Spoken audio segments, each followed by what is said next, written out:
إن هذا القرآن يهدي للتي هي أقوم۔ بسم اللہ الرحمن الرحیم۔ سورہ البقرہ کا 8واں لیکچر ہے، اس میں آیت نمبر 3 کا ترجمہ اور تشریح لیں گے۔ بسم اللہ الرحمن الرحیم۔ الذین یؤمنون بالغیب ویقیمون الصلاۃ ومما رزقناہم ینفقون، جو غیب پر ایمان لاتے ہیں، نماز قائم کرتے ہیں اور رزق ہم نے ان کو جو دیا ہے اس میں سے خرچ کرتے ہیں۔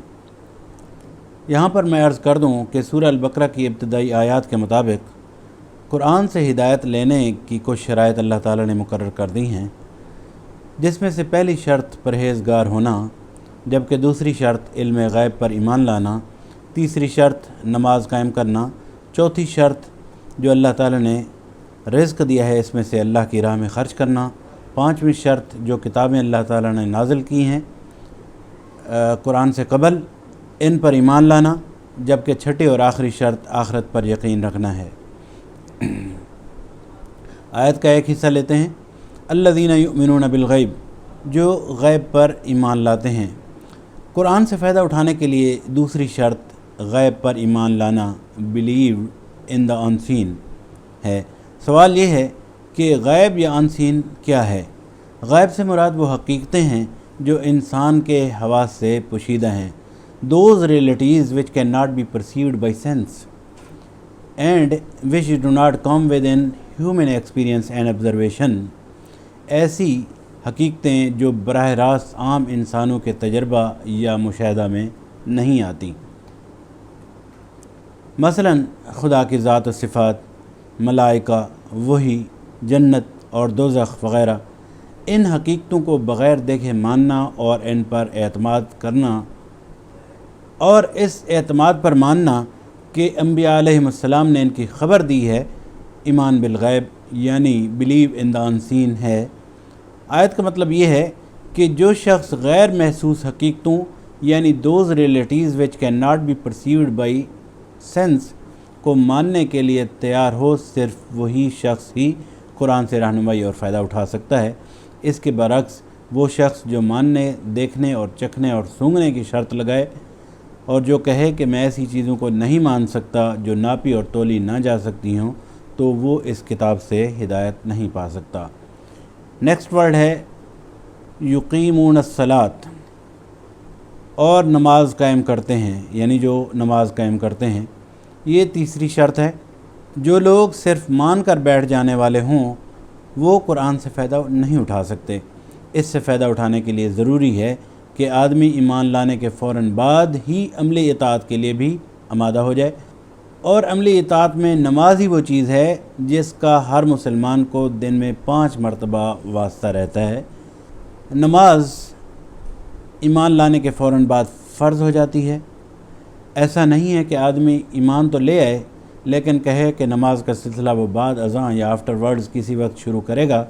اس حوالے سے آپ صلی اللہ علیہ وسلم کا فرمان مبارک ہے، حضرت جابر رضی اللہ تعالیٰ عنہ سے نقل ہے، جو ابو داود، ترمذی، ابن ماجہ اور مسند احمد میں بیک وقت منقول ہے کہ بندہ مومن اور کفر کے مابین صرف ترک نماز یعنی نماز ہی کا فرق ہے، بندہ مومن اور شرک اور کفر کے مابین صرف نماز ہی کا فرق ہے۔ اس کو دوسرے انداز میں اس طرح بیان کیا گیا ہے۔ یہاں پر یہ بھی سمجھ لینا چاہیے کہ اقامت صلاۃ ایک جامع اصطلاح ہے۔ اس کے معنی صرف یہ نہیں ہے کہ آدمی پابندی کے ساتھ نماز ادا کرے، بلکہ اس کا مطلب یہ ہے کہ اجتماعی طور پر نماز کا نظام باقاعدہ قائم کیا جائے۔ اقامت نماز کے حوالے سے انفرادی اور اجتماعی ذمہ داریاں تبدیل ہوتی رہتی ہیں۔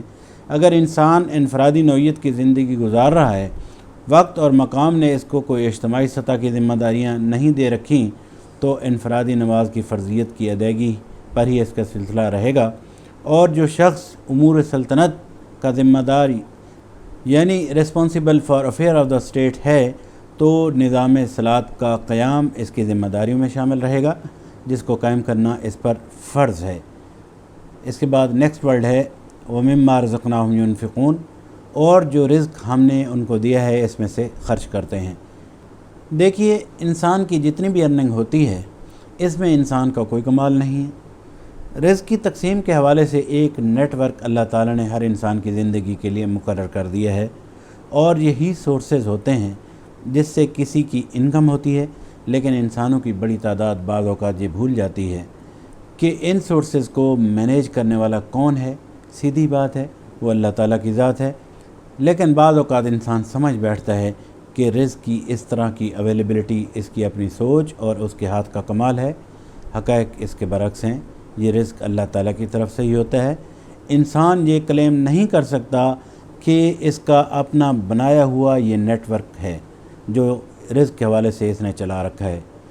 بس یہی وجوہات ہیں کہ اللہ تعالیٰ جو انسان کو رزق دے رہا ہے، انہی وجوہات کی بنیاد پر اللہ تعالیٰ نے ہیومن انکم ریسورسز میں سے اپنے شیئرز مقرر کیے ہوئے ہیں، اور یہ شیئرز بھی انسانوں ہی کے کام آتے ہیں۔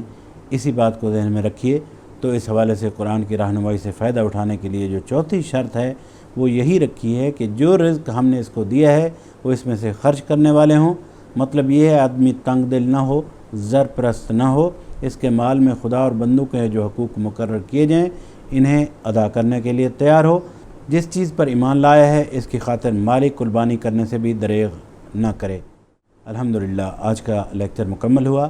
اپنا اور اپنے ایمان اور تعلق قرآن کا بہت سارا خیال رکھیے۔ مجھے اجازت دیجیے۔ اللہ تعالی ہمارے اس مشن میں ہمارا حامی و ناصر ہو، آمین۔ والسلام علیکم ورحمۃ اللہ۔